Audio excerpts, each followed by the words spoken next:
কোণারক মন্দিরে তো ভালোই ঘোরাঘুরি হলো, কিন্তু শুধু কি ঘোরাঘুরি করলে হবে? তাই জন্য চলে এলাম একটু মার্কেটে। চলো, এখানে কিন্তু কাজু আর পোস্ত অনেক সস্তা, তো ভাবলাম সবাই একটু কাজু আর পোস্ত কিনে নিয়ে যাই। লোভ লোভ আর সামলাতে পারলাম না। তবে হ্যাঁ, কাজুটা কিন্তু খুব খারাপ ছিল না, কাজুটা মোটামুটি ভালোই ছিল, চলে যাবে। কিন্তু পোস্তটাতে আমরা একদমই ঠকে গেছি। সস্তার বলে না তিন অবস্থা, তো সেটা কিন্তু আমাদের সাথে ঘটেছে।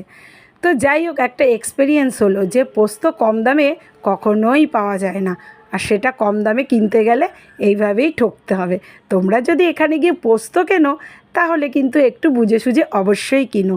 দোকানপাটগুলো কিন্তু একদমই কিছুটা দীঘার মতো। দীঘার মার্কেটে যেমন সব ব্যাগ মাদুর এটা ওটা পাওয়া যায়, এখানেও কিন্তু সেই রকম। আর কিন্তু আমরা কিচ্ছু কিনিনি, ডাব খেয়েছি কিন্তু খুবই।